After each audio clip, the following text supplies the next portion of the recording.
Hey there, we're the fresh and salty dudes.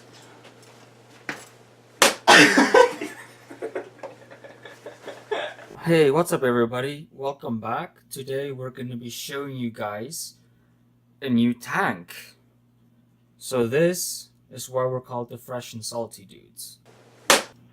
We have freshwater and saltwater tanks. Right here we have a 12.5 gallon Fluval Evo. I believe that's what you call it. I've had this tank set up now for roughly, I'd say 2 months. And it's going great. So yeah, the tank cycled through completely and I've started adding coral and fish. So this guy right here, he was the first fish to the tank. He's an Oscillaris clownfish. I have no idea what type he is, but he looks absolutely beautiful.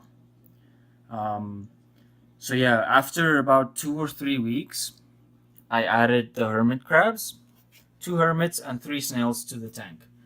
And so they did a really good job keeping the tank clean.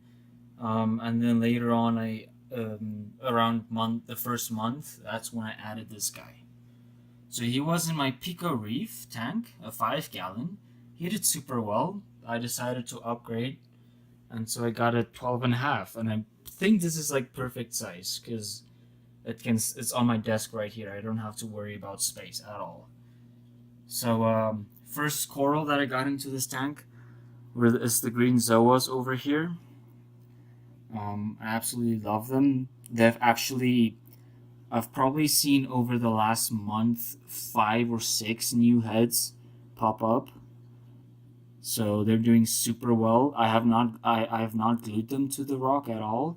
They are actually just the frag that they came on was basically like a piece of rock, and it fit like perfectly on that spot in the rock. So I decided, maybe at some point I can have this whole piece of rock over here filled with different colored zoas and things like that. Oh yeah, so let's talk about the crazy rocks that we've got here. Most tanks have like the same type of rocks all over the place, but every time I went to buy rocks, I went on different occasions. This one right here was in my Pico tank, so it was the first one to come in, and then this one right here and this one I bought together on the same day. And yes, I was looking for the same type, and I was looking for mostly rocks that look like this, because I don't know why, but it looks absolutely gorgeous. But I found this piece with it, and I absolutely love it. I like how it looks, and it brings a little bit more height into the tank than this one right here. So yeah, I did that. Still looking for more of this. And then the other day, literally the day when I got these guys down here, let's see if we can, there we go.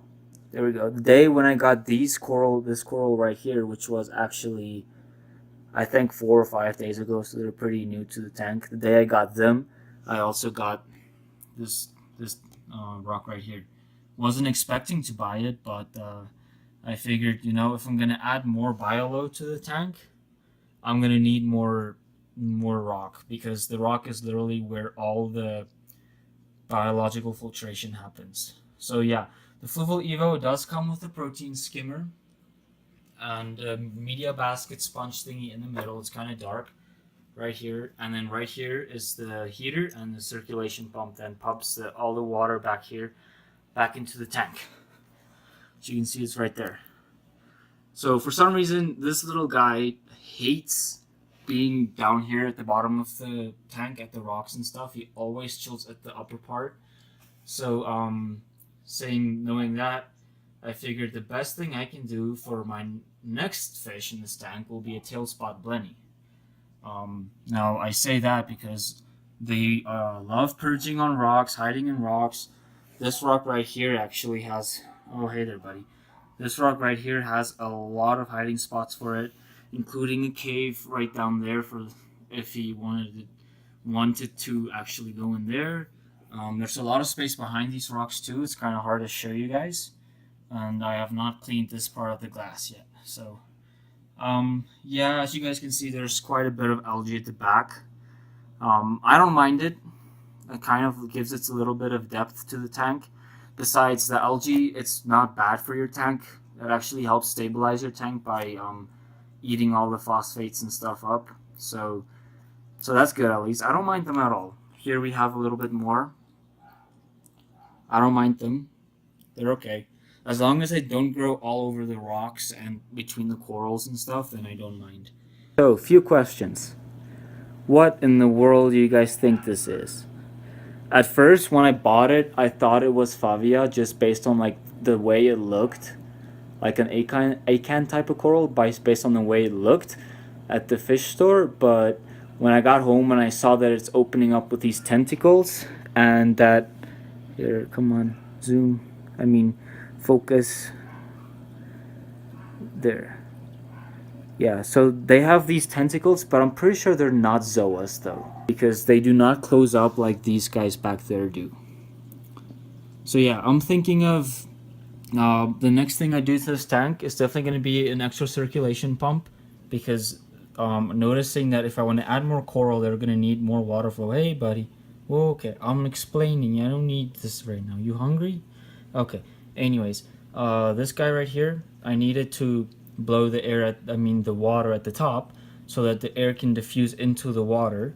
And this one down here blows all the water around in the tank. But both of them together is a total of like 120 gallons per hour, which is not enough.